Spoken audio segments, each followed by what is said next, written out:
Mlajši kot je otrok, manjšo ima sposobnost samonadzorovanja in takrat starši pričakujejo preveč. Hkrati pa opazujem svojega starša, ko ima enako, recimo, določene probleme, gre na WC s telefonom, prime telefon med vožnjo, je s telefonom. Ena pomembna vrednota pri otrocih, kasneje mladostnikih, je pravičnost. Pravičnost je tista, ki jim bo osmislila, zakaj se držimo nekega dogovora. Odrasli nam velikokrat tudi rečejo, povej jim, da starši s tem teženjem jih hoče sam dobro. Radi jih imajo, hočejo jih zaščititi pred tem.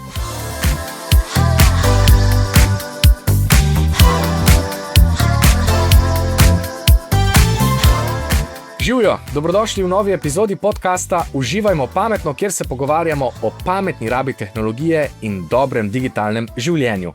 Današnja epizoda je posvečena družinam, zato ker vemo, da je družinsko digitalno življenje zelo zapletena tema in ker bi vam radi ponudili čim več konkretnih predlogov in nasvetov. Danes je z mano Tilen Hočevar, svetovalec v centru Logout, v prostem času pa tudi sodnik. Pri katerem športu? Košarki. Dobro. Sem vesel, čeprav se danes ne bova dotikala športnih tem, se bova posvetila bolj digitalnim. A nam lahko za začetek poveš, kako izgleda en tvoj tipičen dan svetovalca v centru Logout? Živjo, Nik, hvala za vabilo. Živjo? Precej dinamičen delovnik, ne? Delamo popoldan, dopoldan, delamo čisto odvisno od tega, kakšne obveznosti pridejo v naš urnik. Namreč delamo na področju, se pravi, podpore in pomoči ljudem in pa na področju preventive. In zdaj odvisno, če se srečamo oziroma če dobimo naročilo za neke predavanje, delavnice, potem to spremeni naš delovnik, recimo, da smo v dopoldanskem ali po popoldanskem času tam, in v drugem delu dneva delamo svetovanja predavanja. Tako da veliko našega dela je sestavljeno iz nekega nastopanja javnega pred različnimi publikami, otroci, mladostniki, starši, strokovnimi delavci. Popoldan običajno pa potem pridejo na vrsto svetovanja z družinami, s posamezniki, mladostniki ali pa z odraslimi. Tako da to, v vmesnem času pa še kakšne vmesne aktivnosti, kot so projekti, podcasti recimo. No, vesel sem, da si našel čas za enega izmed teh. Danes se bova pogovarjala predvsem o družinskem digitalnem življenju. Kaj so teme, ki jih najpogosteje družinam posredujete v okviru vaših svetovanj? Kaj najbolj izpostavite? Ena pomembnejših stvari, ki jih vzpostavljamo v pogovoru z družinami, je to, da je pomembno, da so starši tisti, ki so zgled, da so vzor pri uporabi naprav. To je neka predhodna in podlaga tega, da lahko komunicirajo z otroci in mladostniki lažje, manj konfliktno v tej temi, da lahko morda uporabijo manj besed, pa več govorijo dejanja sama. To je neka temeljna podlaga. Teme, o katerih govorimo, so delo na zaupnem, kvalitetnem odnosu, ki se začne čim bolj zgodaj. Se pravi, pogovori o temi uporabe interneta, pri čemer pač to temelji na nekem odkritem pogovoru med otrokom in staršem, pa potem kasneje v mladostništvu, da pride to do nekega pogovora še vedno, kjer temelji na zaupanju, ker pač pa mladostniki imajo več svoje zasebnosti, deloma tudi več prikrivajo svojim staršem. To. Naše teme pogovora se navezujejo na družinska pravila uporabe zaslonov, o čemer bova govorila tudi danes. Tako nekako tiste ključne 3 točke, no. Super. V bistvu, ko sva se pripravljala na ta pogovor, sem prvič slišal eno besedno zvezo, v kateri bi te najprej rad vprašal več. To je družinski medijski načrt. Kaj je to? Družinski medijski načrt je dogovor med družinskimi člani glede uporabe zaslonov, čisto preprosto povedana zadeva. Družinski medijski načrt pa ima več elementov, ne? Recimo dele, ki vključuje, kdo so člani, ki jih vključuje ta dogovor, kjer so časi uporabe, se pravi, koliko časa je dovoljeno za posameznika uporabnika uporaba zaslonov, kje so prostori, kjer uporaba ni zaželena oziroma recimo ni dovoljena, kjer se mi dogovorimo glede tega. Glede primernih vsebin za različne družinske člane.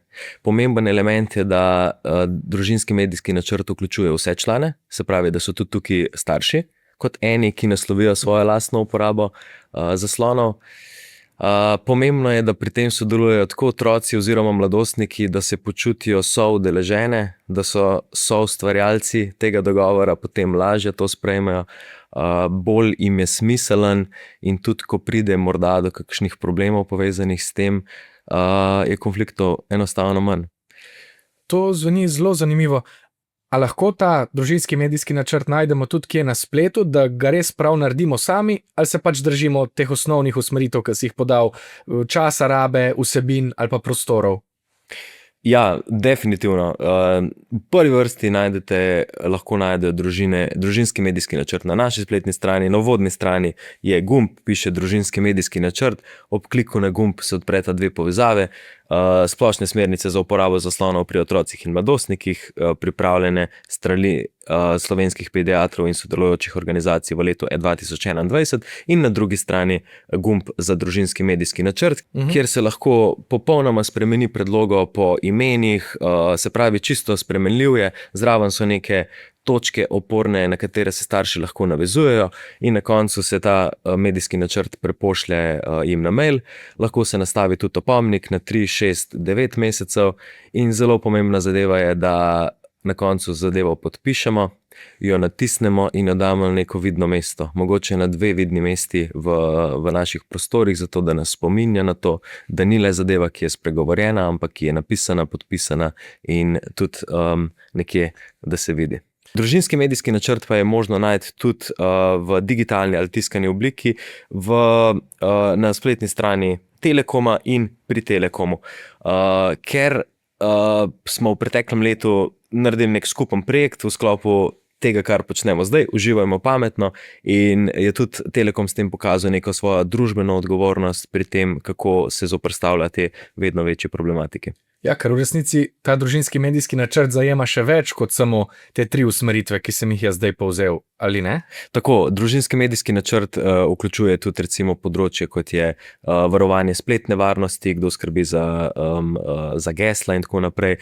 Vključuje posamične aktivnosti, ki jih posamezniki delajo, skupne aktivnosti, ki jih počnemo, seveda pa vključuje na koncu tudi posledice v obe smeri, se pravi, ali je to nagrada ali je to kazen. Meni je to zelo všeč in razmišljam, se bi enak dogovor lahko sprejela tudi družina, recimo samo, v kateri sta samo 2 partnerja, ki nima niti otrok, sej o enakih temah se pogovarjamo, ali pa celo sem pomislil, a je kdaj možnost, da se v to vključijo tudi stari starši? Zelo dobro vprašanje. Najprej ti odgovorim na prvi del.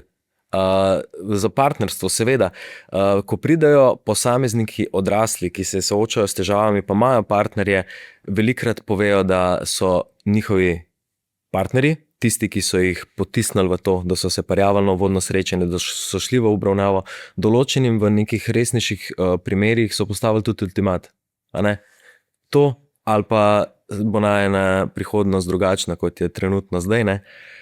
Definitivno ja. Glede vprašanja na druge pomembne odrasle, ki so vzgajajo otroka, pa definitivno.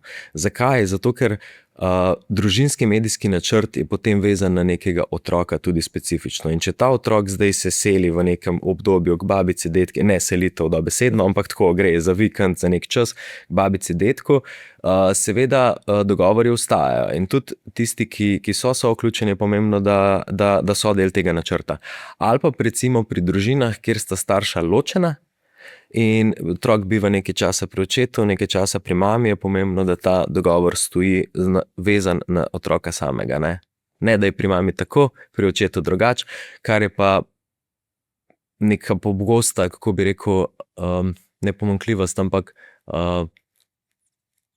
pojav, ki se zgodi pri mladostnikih na logoutu. Neusklajenost staršev, ki vodi do težav pri uporabi zaslonov. Zakaj je pomembno, da vsi v družini sprejmemo ta medijski načrt? Zakaj ga ne bi sprejeli samo za otroka in bi rekli, glej, ti otrok boš zdaj pač toliko časa preživel na spletu, tle si lahko na napravah in to je to, pika, stop. Pomembno je zato, ker je ena pomembna vrednota pri otrocih, kasneje mladostnikih, pravičnost. In pravičnost je tista, ki šteje. Pravičnost je tista, ki jim bo osmislila, zakaj se držimo nekega dogovora. In če velja nekaj zame in če imam jaz težave pri tem, hkrati pa opazujem svojega starša, ko ima enako recimo določene probleme, gre na WC s telefonom, prime telefon med vožnjo, je s telefonom, je pomembno, da tudi starš naredi tisto zadevo. Super, 3 vedenja si izpostavil. Gre na WC s telefonom, je s telefonom, prime telefon med vožnjo. se mi zdi, da so to take malenkosti, ki jih v vsakdanjem življenju pogosto spregledamo, pa v bistvu že govorijo prav o tej rabi tehnologije, ne?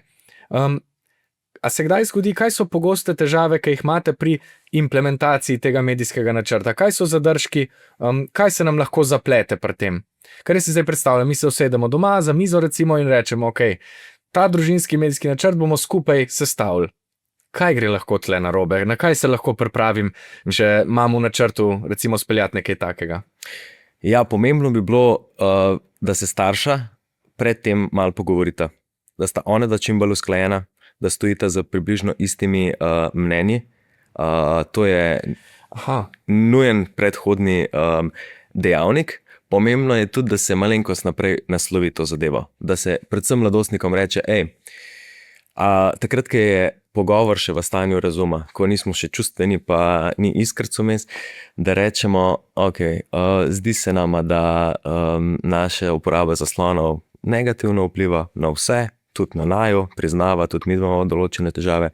Želela bi, da v prihodnem tednu naslovimo mi malo uporabo glede zaslonov. To bo nek medsebojni dogovor, ki bo za skupno dobro, čigar namen ne bo, da ti jemljemo določeno življenje, del življenja, tvoje prijateljstvo, tvojo zabavo, hočemo zaščititi vse tebe, midva in to, da bomo mi kot družina, kot celica se razvijali čim bolj, kolikor se bomo le lahko. To en predhoden pomemben dejavnik, da si vzamemo čas, ki ga je dovolj, da to sklenemo, da ni to na hitro, pa da nas nekaj preganja, in pa to, da takrat smo vsi pripravljeni na to, da so starši pripravljeni na to, da bo tukaj nekaj pogajanja, da bomo šli malo v to smer, bo treba poslušati otroka, bo otrok moral poslušati starša in tako naprej. No. Se pravi, da je to v stanju razuma, ne takrat, ko nas malo čustva pripravljajo, ko so naše misli drugačne kot takrat, ko smo sproščeni, pa gledamo za skupno dobro, pa korak naprej, ne kaj je ta trenutek. Ja, všeč mi je ta na nek način kar resnost tega podviga, ker dejansko gre za pogovor pa usklajevanje teh pravila. Ne morem pričakovati, da bom kot starš samo prišel in dal pravila, ki jih mi vsi podpišemo in se poslovimo. Ali pač? Pri mlajših otrocih je definitivno tako. No, ko so otroci res majhni, takrat ne rabimo še govoriti o pravilih, ker jih niti ne razumejo. Ne? Mi v bistvu pravila jim samo posredujemo kot starši, ampak tekom odraščanja moramo po te stvari začeti govoriti tudi z besedami, jih naslavljati. Mlajši kot so otroci, bolj so lahko to enostranska pravila, kasneje pride to do nekih dvosmernih dogovorov. Jaz dam to, jaz naredim to, kaj naredi drugi v vlogi starš otrok, ne? Super. Meni je zelo všeč ta ideja družinskega medijskega načrta in spodbujam tudi vse, ki nas poslušate, da ji date priložnost, se pravi, da se kar vržete v akcijo in ga naredite. Bi pa rad, zdaj v nadaljevanju najinega pogovora, na mizo dal nekaj vprašanj, ki smo jih dobili prav od naših gledalcev, gledalk, se pravi staršev, in so zelo konkretna. Mogoče najprej predelava ta vprašanja, potem se pa spet spustiva še naprej v teme družinskega digitalnega življenja. Si za? Velja. Ok, takole. Super, to je lahko povezano tudi z družinskim načrtom. Kako naj starš ukrepa, ko otrok ne sprejme omejitev ali pa pride do izbruhov, naprimer, ko poteče dogovorjeni čas za rabo ekranov, otrok pa takrat že lahko postane agresiven in se upira? Izredno pomembno je, da takrat, ko otrok postane čustven, starši ne postanejo čustveni. Da ohranimo mirnost, da spomnimo otroka na naš predhodno zasnovan dogovor, ki nekje na vidnem mestu visi, in da naše besede o posledicah niso le predhodno napisane, ampak da jih dejansko izvršimo. Se pravi, otrok se ne drži dogovora, ki smo ga mi sklenili, otrok takrat se razburja, mi ostanemo mirni, ga pomirimo.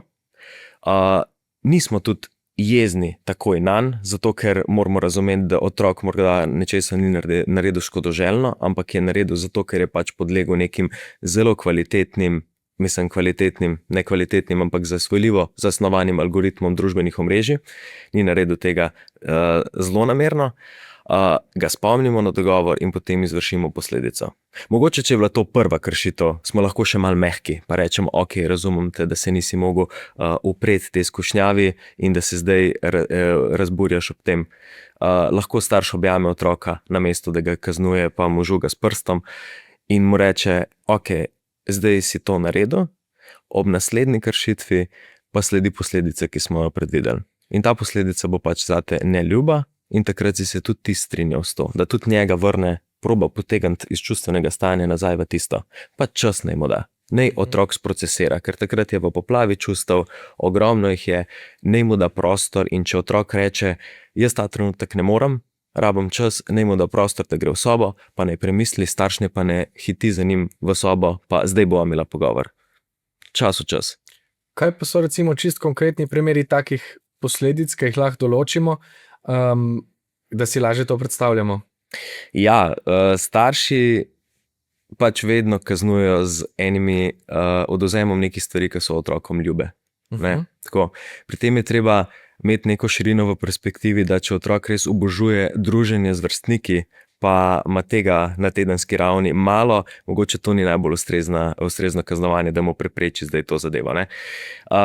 Recimo en praktičen primer uporabnega predloga kaznovanja je povečanje gospodinjskih domačih opravil, ki ziher niso ljuba dejanja. Zdaj, če imamo mi začrtan popoldansko uporabo zaslonov in še vedno zvečer rečemo, da ob neki uri pa zaslone pospravimo, in če zdaj otrok dobi kazen kot več gospodinjskih opravil, ali pa da so starši pri tem bolj natančni, porabi več časa, bo mogoče zmanjkalo nekaj zaslonskega časa. In tukaj tudi ne kaznujemo dobesedno z odvzemom zaslonov, ampak z nečem drugim. V praksi, Nik, pa se dogaja pogosto to, da starši kaznujejo z odvzemom zaslonov. Vidijo to, ok, ti to obožuješ, to imaš rad, in vzamejo telefon. To se pa v praksi zelo velikokrat dogaja. V nekih primerih je tudi to ustrezna posledica, ki pa seveda del naprej dogovorjena in predvidena. Ja, to je ravno bilo tudi eno od vprašanj, a je kaznovanje z odvzemom ekranov učinkovit ukrep.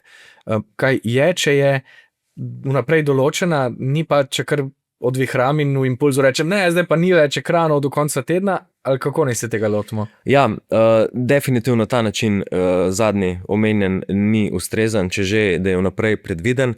Bi pa tukaj omenil eno drugo zadevo, ki je izredno pomembna, da za čustveno reakcijo otroka ob odvzemu naprav o nekih odtegnitvenih simptomih ni vedno le prekomerna navezanost na zaslone ali digitalna zasvojenost. Lahko tiči za tem neka druga stiska. Spominjam se recimo zgodbice dekleta, punce, ki je se v bistvu toliko razburila, da je tako tiho, mirno dekle, toliko razburila, da je enkrat celo razbila tista steklena vrata z enim predmetom.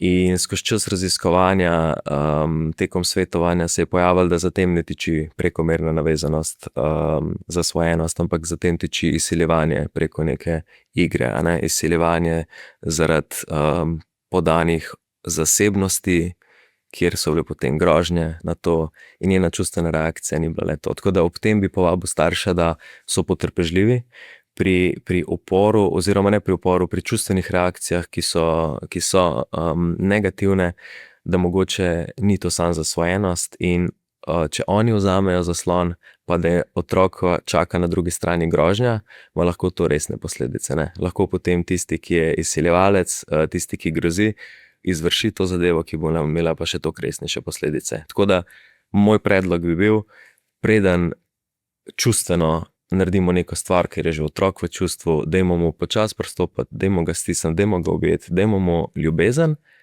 in potem nam bo morda povedal tisto stvar, ki v bistvu v resnici tiči za tem. Ja, večkrat se v naših pogovorih izkaže, da je v bistvu pristop z radovednostjo pa z odprtostjo taki spodbuja tudi pogovor o teh temah, ki lahko razkrijejo marsikaj, več kot samo tisto, kar vidimo na površini. Super. Deva, še dve vprašanje imam tule, potem se pa vrnemo na eno debato, ker si ravno omenil igre. Eno od vprašanj je bilo, kako postaviti meje pri online igranju igre s prijatelji in kako handlati z različnimi omejitvami. Recimo, moj lahko igra samo 1 uro, moj otrok, sošolec pa 3 ure. Kako se zdaj soočiti s temi pomisleki, argumenti? Ja, v bistvu na način vzpostavitve družinskega medijskega načrta, ki smo ga omenjali. Tukaj lahko omenim, da če družine se počutijo mogoče premalo šibko na tem področju, se lahko obrnejo brez problema na logout, pridejo na logout in jim mi pomagamo pri zastavitvi tega načrta. Ampak pomembno je, da igranje iger ne posega v druga življenjska področja. Da sledi najprej delo, opravljene obveznosti, potem zabava, da človek sam sebi ne škodi s tem, da ne posega v spanje, v higieno, v prehrano, v gibanje, druženje v živo z drugimi vrstniki, v hobije, prostočasne dejavnosti, v družinske odnose. Na eni strani tako, da je to pač prostočasna dejavnost, ki je izključno zabavna. Ker takrat, ko začne posegati na neka druga življenjska področja, prehajamo na področje prekomerne rabe zaslonov, človek je manj zadovoljen s svojim življenjem, manj zabavno je tudi igranje recimo videoiger, ob zasvojenosti je zabava že res mala, ne? Človek v bistvu beži stran, se zamoti od določenih stvari oziroma beži stran od tistih nelepih življenjskih področji in je zabava v igrah bistveno manjša kot na tistem drugem polu. V odgovor na drugo vprašanje glede neusklajenosti med različnimi prijatelji je pa tako, starš lahko to naslovi z besedami, da reče svojemu otroku, poglej, tvoj starš sem, rad te imam in moja starševska dolžnost je, da poskrbim za tvoj kar se da dober psihofizični razvoj. To je moja dolžnost. Na drugi strani tega je popolno zanemarjanje otroka, česar si nikakor ne želimo. In kot tvoj starš menim, da je zate dober, da počneš te in te stvari, šola, popoldne poskrbiš za gospodinjska opravila, greš na šport, zato ker se tam gibaš, ker tam razvijaš neke umetniške spretnosti ali znanja recimo. In menim, da je zate popolnoma dovolj časa, da igraš toliko časa na teden, zato ker je zate na daljši rok pomembnejše, da se razvijaš na teh življenjskih področjih in želim, da ti to ostane izključno zabava. Če pa te matra to, da tvoji prijatelji igrajo ob drugih urah, kot ti igraš, sem pa pripravljen spregovoriti to z njihovimi starši, jih poklicati in vprašati, a so oni pripravljeni uskladiti te urnike, da se boste vi vsi dobili ob 7 in igrali v tistem istem času, ker razumem, da ti je pomembno, da igraš igre tudi s svojimi prijatelji, ne pa da si sam s polnimi tujci. En primer recimo, ne? Starš pa lahko mogoče tudi naredi, če si to upa in želi, če temu tako rečem, da pokliče druge starše, pa reče, pri nas je pa tako in nas res velikrat teži, da imajo vaši več, kako je pri vas, a ste se kaj pogovarjali o tej zadevi? Zdaj, ja. Super, to se mi zdi res dobro, da v bistvu tudi komunikacija med starši ne poteka brez zadržkov, ne? Nehajmo se, včasih se mi zdi, da si naredimo prevelik zadržek, preveliko težavo pri tem, da pač spregovorimo še z nekom drugim o tem in bi skupaj lahko našli tudi marsikatero rešitev. Ta argument oziroma ta pristop mi je zelo všeč tudi za argumentiranje odločitve, kdaj bo pač otrok dobil pametno napravo, ne? Se mi zdi, da lahko enako perspektivo uporabimo tudi v tem primeru. Tako kot si rekel, moja dolžnost, moja skrb je tvoj razvoj, jaz bi rad naredil vse za to, da boš, čim bolje imel čim več različnih priložnosti, tako kot si to super povedal, se zdi, da lahko s tem pristopimo tudi k odločitvi, ti zdaj še nimaš telefona, tudi če ga ostali imajo pametnega, naprimer, ne? To je tegoba mnogih staršev. Tegoba, da v bistvu jasno naslovim, da več vrstnikov, sošolcev ima neko pametno napravo, določen nima, ne? Tukaj govorijo velikrat o neki izključenosti, zamujenosti z nekimi zadevami. Pa pravzaprav bi morda na tem mestu izpostavil to, da tisto, kar otroci povedo svojim staršem, ni popolnoma resnično. Se pravi, oni rečejo, da imajo vsi pametne zaslone, ko mi to preverjamo, recimo preko preventivnih dejavnosti, dvignejo roko na začetku vsi, potem pa vprašamo, pa kdo je pa resnično lastnik telefona, ne? Pa se velikrat ugotovi, da starši ravno včerajšnja zgodbica iz ene šole, ne? V bistvu so bili starši izključno lastniki naprav, ne? Hkrati lahko starši tukaj pač spet otroku naslovijo to, da jih skrbi, kar slišijo v javnih zgodbah, kar slišijo od prijateljev, sodelavcev, kaj se je zgodilo določenim drugim. Naše priporočilo je, da starši, kupijo napravo, če že kupijo napravo otroku in oni ostanejo lastniki te naprave. Ne? Tudi če drugi družinski člani kupijo, babice, detki, teta, stric, kupi za darilo otroku, naj starši to za trenutek stopijo nazaj, se pogovorijo glede tega, mogoče celo odkupijo napravo oziroma oni financirajo za napravo, da oni ostanejo lastniki čim dlje časa, zato ker da ne to ostane privilegij, ne pa, da potem otroci to tretirajo kot svojo pravico in potem je tukaj pride do pogajanja in to je zdaj moje, vi mi ne morete jemati moje stvari, hkrati pa otrok lahko z uporabo nekih vsebin škoduje svojemu razvoju, ne, svojemu življenju. Tako da predlog bi bil, da naj bodo potrpežljivi, naj počakajo dolgo časa, naj omogočijo lastništvo naprave takrat, ko je otrok definitivno zrel. To je pa zdaj pri enemu prej, pri določenemu pač pa kasneje ne. Ja, sej, tudi jaz kot odrasel uporabnik tehnologije se večkrat spopadam z neko mojo voljo, z mojo možnostjo samonadzora pri uporabi le-te. Kaj pa pri mladih? A kdaj preveč pričakujemo od njih v smislu samonadzora ali ne? Običajno velikokrat. Ali pa preveč je, če rečem skoraj vedno, velikokrat starši pričakujejo preveč. Otrok, ki bo prepuščen samemu sebi ob dolgčasu in bo imel napravo, ki ima dostop do interneta, pametno napravo, se bo težko vzdržal. Mlajši kot je otrok, manjša ima sposobnost samonadzorovanja in takrat starši pričakujejo preveč. Recimo, dogovorili smo se, da ne bo uporabljal, ampak še vedno je. Na drugi strani tega boja je en tehnološki gigant, tehnološko podjetje, ki namenja ogromne količine denarja za to, da bodo pritegnili mladostnike, razumejo njihove potrebe, razumejo motive, zaradi katerih se odločajo za uporabo, razumejo, kako ustvariti sprožilce tega, da bo otrok prijel telefon. In zdaj, če so otroci prepuščeni sami sebi ob dolgčasu, je to pač zabava, ki se skušnjava, bom rekel, no, ki se zelo, zelo težko upreti. Sposobnost samonadzorovanja pač v otroštvu in mladostništvu je bistveno nižja, možgani se razvijajo kasneje in takrat je nujnost samonadzorovanja v sodelovanju s starši.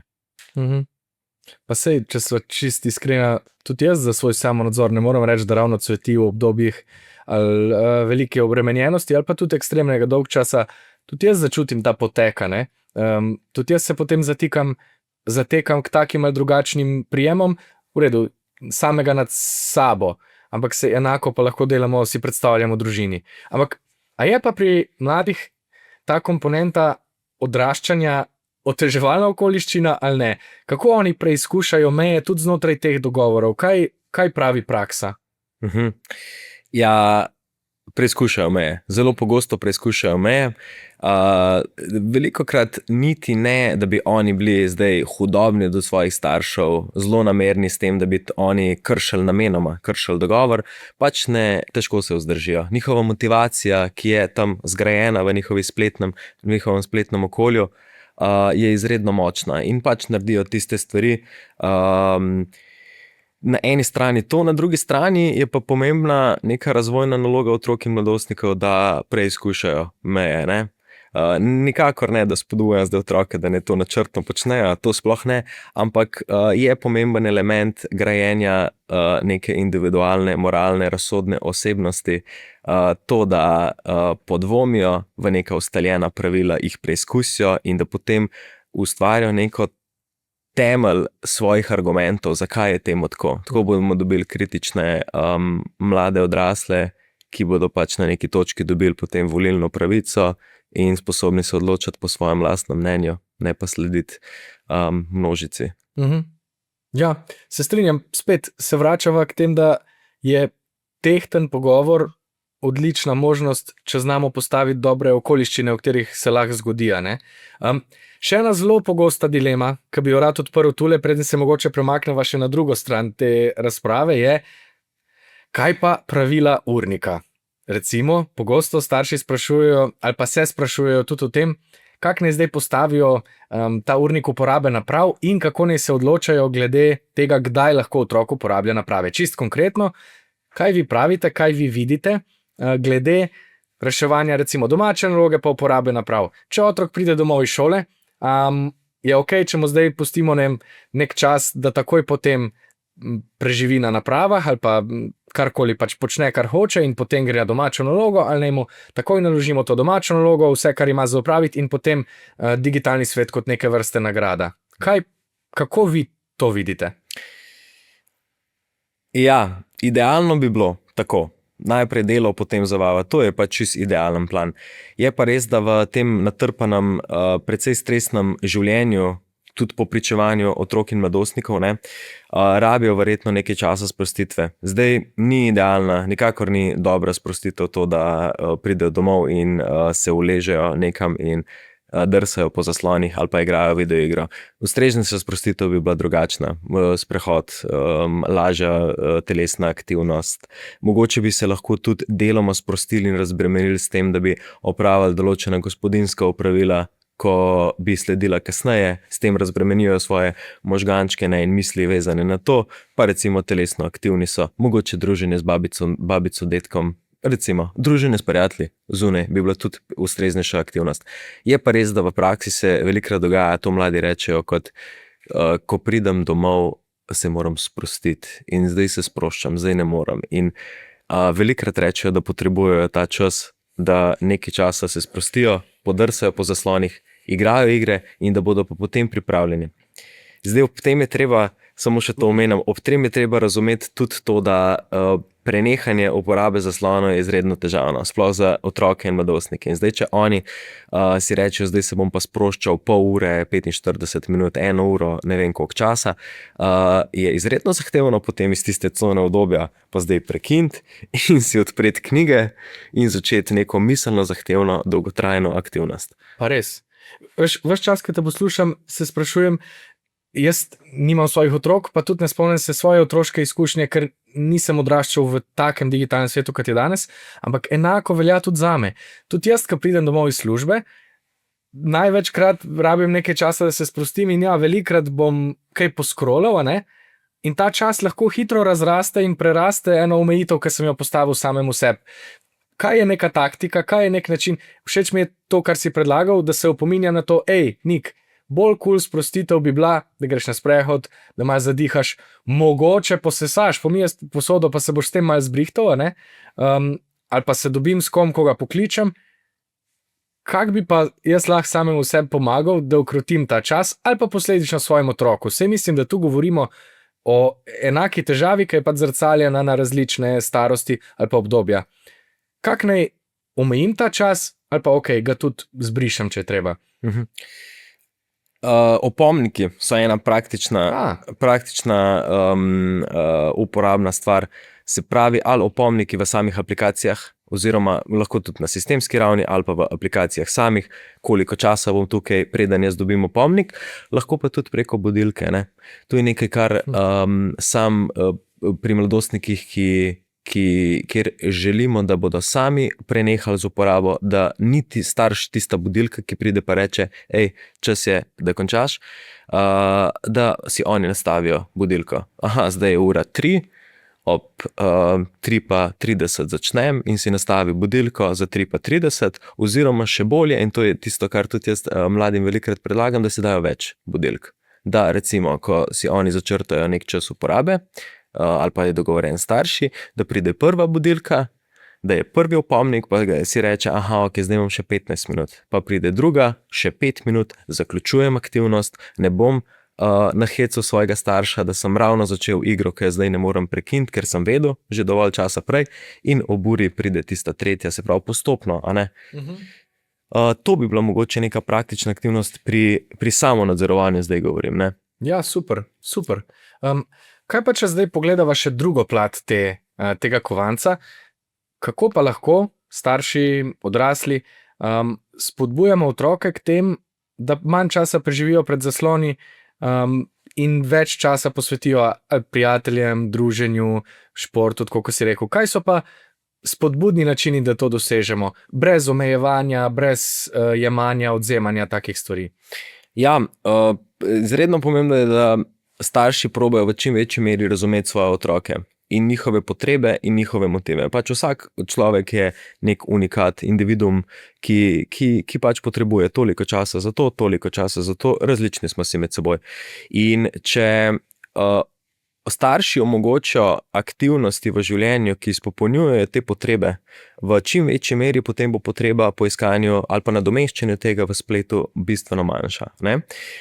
Velikokrat se zgodi, da dobimo otroke, ki recimo se družijo, to bo zdaj en primer, ki se družijo po spletu veliko, se pravi, se socializirajo, neka potreba po pripadnosti, po povezanosti z drugimi ljudmi, zaradi tega, ker imajo toliko manj stikov z možnosti stika z vrstniki v svojem okolju. In na staršu je tukaj, da ugotovi, kaj tiči za uporabo zaslona pri otroku in mu to omogoča v čim večji meri. Drug otrok je tekmovalen in če nadomešča svojo potrebo po tekmovalnosti v digitalnih okoljih, dajmo biti tako spretni, da to prepoznamo, pa mu najdete aktivnost, ki bo odgovarjala na njegovo tekmovalnost. Šport, recimo. Nekdo tretji se ujame v domišljijske, fantazijske svetove in je mogoče ustrezna alternativa nek krožek, recimo bralni krožek, kjer predelujejo te teme, ali pa branje knjige, ki odkriva nova fantazijske svetove in odgovarja na to potrebo. Različni smo si in tukaj, če se vrnem korak nazaj v najin začetek pogovora, veliko temelji na pogovorju, ki pride pa pri otrocih kdaj popolnoma nepričakovano in takrat moramo biti starši v trenutku, da spustimo tiste verjetno bistveno manj nujne obveznosti, kot pa življenjski svet otroka, ki nam ga bo spregovoril in se mu posvetimo in takrat bo verjetno začel bruhati ven iz sebe tisto, kar v bistvu bi mi želeli, da nam povedo. Kaj je raziskovalni način pogovora? Da otroci pač začnejo govoriti o sebi, velikokrat takrat, ker starši ne pričakujemo. Ampak raziskovalni način pogovora pa je, da mi z vprašanji raziskujemo in poglabljamo zadeve, ki so nam otroci povedali. Zastavljamo vprašanja, ki niso tako zaprtega tipa, da oni odgovorijo zdaj pa ne in je konec. Ampak da so neka kaj še vprašanja. Da ko nam nekaj povedo o igri ali pa nekaj, kar počnejo na internetu, gremo korak dlje. S kom pa to počneš? Zakaj pa si se odločil za to? Kaj pa čutiš ob tem? Kaj pa ti pade na misel ob tem, ko spremljaš ali pa delaš neko vsebino? Kaj pa počnete s prijatelji tam? In tako naprej, in tako naprej. In v bistvu, ko otrok odgovori, mladostnik odgovori na neko vprašanje, se mi navežemo na to zadevo. Ne gremo z nekim svojim namenom dosegati nekaj, nek naš namen, recimo, da bo on odložil telefon sam, ampak na to, kar odgovori, gremo korak dlje. Raziskovalni tip pogovora, način pogovora je nekaj, kar delamo na logoutu. In velikokrat tudi pri najbolj uporniških mladostnikih preko tega pridemo do točke, kjer nas prepoznajo kot zaupanja vredne osebe, ki jim ne bomo nemudoma vzeli zadeve, ampak bomo probali razumeti, kaj tiči v tistem ozadju in potem šli na neke rešitve, ki bodo izhajale iz njih samih. Torej, poglabljanje pogovora. Ja, in zastavljanje odprtih vprašanj, če sem te prav razumel, ker velikokrat imamo tendenco v pogovoru, da sam iščemo da ne in mislimo, da bomo s tem več izvedeli. Ne? Če pa pustimo čas, da se pogovor razvije, pa bo gotovo v pogovor tudi vsak deležnik vnesel več in nadal priložnost, da spoznamo kaj novega. Super, super. A lahko narediva samo en hiter test takega pogovora? Lahko jaz igram, na primer, otroka, tipa starša ali pa svetovalca, kakorkoli, Okay.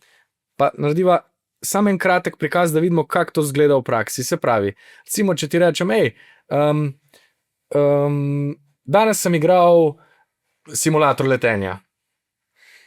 Ok, cool igra. Tudi jaz, ko sem bil mlajši, sem preizkušal te zabavne stvari. Kaj ti je zabavno pri tem? Zakaj simulator letenja? Dobro mi je zato, ker imam občutek, da res vozim letalo in ful fino mi je, ker vidim vse okrog, kar se dogaja. Pa te take stvari zanimajo tako, v smislu vidiš svojo prihodnost mogoče v tem, da bi rad kdaj postal kaj takšnega? Ja, mogoče jaz bi bil pilot, ja. Tvoji prijatelji tudi zanimajo za take stvari, a sam to počneš ali se recimo tudi s prijatelji pogovarjaš o tej temi, skupaj igrate? Ne, v bistvu samo z enim prijateljem to igrava, ja. Ok, koliko si me ukarnil, mislim ne ukarnil, pač dejansko se pogovor razvija sama, ne? Nekako, pač, tudi ti si mene zdaj, nisem pričakoval tega vprašanja in si mi dal pač v čisto situacijo. Ampak se mi zdi, da je dobro to slišati konkretno, ker velikrat si se ti tudi moral znajti, tako kot si predstavljam, bi se moral znajti starš, si rekel, se to zgodi lahko nepredvideno, ne? Se pravi, enkrat bo pač otrok razpoložen za to, da se mogoče malo več pogovarja z nami in takrat je super, da to prepoznamo in si vzamemo čas za to, ne? Ok, hvala ti, hvala. Upam, da sva vam lepo prikazala raziskovalni način pogovora.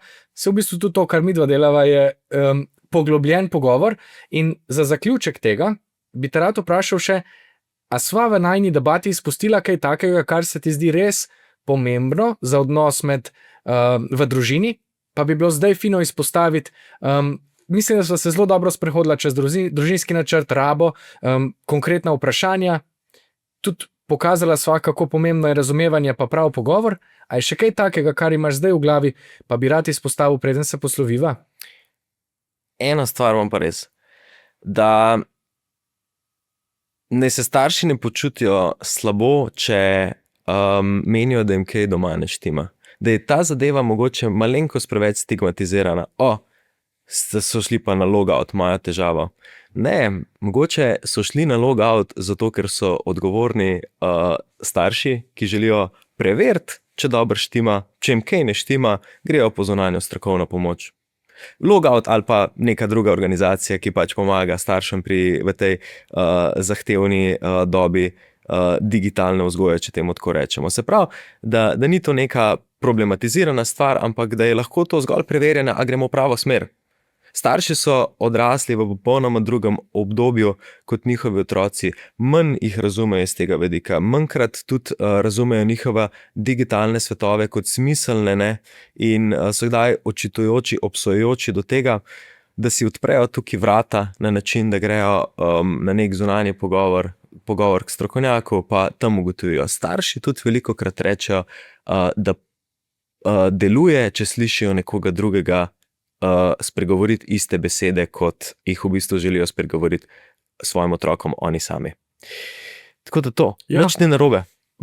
Jaz sem vmes pomislil še na eno stvar, ki sem te želel prej vprašati, pa je mogoče zletela mimo, pa je velika poenostavitev, ampak sam povej mi, če razmišljam pravilno, a bi lahko rekla, da je, ko opazimo prekomerno rabo tehnologije zaslonov, velikokrat to neke vrste opozorilna lučka za nekaj drugega, se pravi za problem, ki je lahko čist drugje, pa ga pač moramo opaziti in nasloviti. A sem te prav razumel? Definitivno. Lahko ti odgovorim tudi prav s tem, da imamo eno izmed naših predavanj naslovljeno z telefon ni težava in rešitev tudi ne. In ta prvi del, telefon ni težava, naslavlja ravno to, da običajno težava tiči na nekem drugem življenjskem področju in da mi s tem želimo jasno sporočiti, da ne problematiziramo le uporabe naprav, ampak bomo raziskovali, kaj je tisto, kar je resnično težava v človekovem življenju. Tukaj spodbujam tudi starše, ne, da ni zgolj naprava, ampak kaj v življenju otroka, mladostnika ne štima, ampak drugi del je pa morda še pomembnejši tukaj, ali pa ne pomembnejši, enako pomemben, telefon ni rešitev. Da s tem, ko imamo mi problem, če ga probimo razrešiti z dodatnim drsanjem uporabo zaslona, bomo verjetno poglobili zadeve. Je zamotitev od tistega življenjskega področja, ki nam takrat ne štima. Tako da ja. Kaj pa so najbolj problematične plati tako prekomerne rabe naprav? Neke posledice? Ja. Ali kako? Ja. Zdaj, prekomerna raba naprav je še vedno v polju navad. Nismo še v polju zasvojenosti. Takrat je obrat bistveno bolj preprost kot takrat, ko pride do zasvojenosti, ampak nekako preprosto rečeno opustitev pomembnejših življenjskih področij ali pa če dam praktičen primer neke odrasle osebe, starejše osebe, ki se spoprijema z zasvojenostjo, neurejen spalni ritem, recimo sesut kaotičen spalni ritem, premalo spanca, težko opustiti večerno uporabo zaslonov, opustitev nekih ustreznih prehranjevalnih navad oziroma da oseba celo pozabi na obroke pa potem na hitro da nekaj vase. V nekih točkah seveda se nam je na logoutu že zgodilo, da smo opazili primanjkljaj na področju higiene, gibanje, postane pač minorno v človekovem življenju. Za hobije velikrat recimo odrasli rečejo, sej sploh ne vem več, kaj me zabava, razen neka ta stvar, pa jim tudi to ni zabava, je odmik, povedo. Osamljenost je pogost pojav pri ljudeh, ki se preveč zatekajo. Osamljenost v smislu tega, da so zaradi tega, ker so se prevečkrat odločali iti v digitalne svetove in ne iti nekam v socialne interakcije z drugimi ljudmi, izgubili te stike. Ena mladostnica oziroma mlada odrasla pravi, sej nimam prijateljev, sej imam samo še znance. Skrhani odnosi z družinskimi člani, veliko naših odraslih reče, starejših reče, kako so jezni na svoje starše, da niso takrat, ko je bil čas, ko je bilo navada, še ne tako huda zasvojenost, zakaj niso takrat ukrepali. En je rekel, pa magar bi me takrat, mi bi vzeli kable ven iz stene, pa me zbrcali na en fuzbal, lej me danes, brez hobija, brez mogoče prijateljev, ki bi jih dobil tam, brez nečesa, kar bi lahko danes počel in tako naprej. Ti se kar odrasli nam velikrat tudi rečejo, dej, ko greš na predavanje, povej to mladim. Zato, ker jaz sem 10 let kasneje, kot oni niso tam. Povej jim, da starši s tem teženjem jih hoče sam dobro, radi jih imajo, hočejo jih zaščititi pred tem. Jaz bi se želel, da bi bilo pri meni tako. Tako da te odrasli so tako, eni svetovalci tudi mladim. Žal mi je njihovih zgodb, upam, da se bodo vsi spoprijeli s tem, kolikor se bodo le lahko, ampak mladi bi pa, mislim, da lahko slišali večkrat zgodbe odraslih ljudi, ki se spoprijemajo z zasvojenostjo in slišali tisti nasvet, ko oni še niso v težavi. Ja, se strinjam. Jaz mislim, da sva danes ponudila družinam veliko koristnih nasvetov, napotkov, ravno za soočanje s tem. Bi te pa vprašal še, zaključva mogoče svetleje, kaj pa je kakšna pozitivna zgodba iz prakse, iz tvoje prakse, najbolj sveža, a se spomniš kakšne? Spomnim se ene, ki mi je polepšala dan, pa teden, pa verjetno še kaj več kot to. Nedolgo nazaj sem imel nek neodgovoren klic in pokličem nazaj na to številko in glas na drugi strani reče, živijo Tilen, samo jaz sem te poklical. In na začetku nisem prepoznal glasu, ne. Vprašam, živijo, kdo pa je na drugi strani in pove ime, recimo, da je bil Nik, da bo najlažje, recimo, da me je Nik poklical. In reče, sam hotel sem te poklicati, pa ti povedati, da sem ful v redu. Zdaj pa background ali pa ozadje te zgodbe, fant, ki je bil izredno oporniški, fant, ki se redko kdaj držal sklenjenih dogovorov, ki je kdaj zbežal od doma, da je prišel do naprave pri prijatelju. Res zahtevna zgodbica, uporniški je bil, veliko časa je tudi kakšne stvari skrival in tako naprej, skrhani odnosi z družinskimi člani, res, tudi sam ni bil že zadovoljen, tukaj je bilo pri mladostniku 15 let, resna problematika. In mesece kasneje pokliče in z navdušenim glasom reče, ful mi gre v redu, športati sem začel, redno hodim na šport. To, da je on mene sam poklical, 15-letni fant je bilo meni, jaz sem mu rekel, hvala ti, pač to je pa meni ta sreča, ki jo dobimo kot povratna informacija. Dobro mi gre, športam, šola mi gre v redu, pa z mami se ful dobro razumeva, sej te pozdravlja in slišim zadnji mamin glas, živijo Tilen. Tako da to in to je nekaj najlepšega. Mi kot svetovalci, mene dedek vpraša kdaj, kako pa vi veste, kdaj resnično dobro delate. Na eni strani pač mi beležimo neke statistike preko različnih vprašalnikov, evaluacijskih vprašalnikov, ne, z našimi uporabniki. To je neke kvantitativne narave, tudi kvalitativne, ampak bolj nekako v številkah.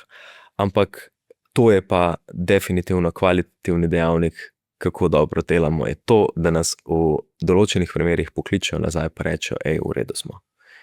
In bi dal vabilo ljudem, ki so hodili na logout ali pa ki ki so hodili na logout, da dajo povratno informacijo. V obeh smerih, ali sem v redu, ali pa nisem v redu. Če nisi v redu, pač vrata so vedno odprta, tukaj smo zate, nikoli ne bomo šli, brezplačni smo in pridi, če potrebuješ, če pa si v redu, pa sporoči, zato ker to je tisti naš like ali pa sreček, še več kot le en všeček. Ja, in tudi v družinah lahko res ogromno naredimo za to, da bomo skupaj, vsi v digitalnem svetu res čim bolj in vedno v redu, a ne? Najlepša hvala, Tilen, za to debato. Hvala vam, da ste bili z nama in naj jo poslušali. Upam, da smo vam podali veliko koristnih informacij in da so vas spodbudila k temu, da naredite svoj družinski načrt in uživate pametno.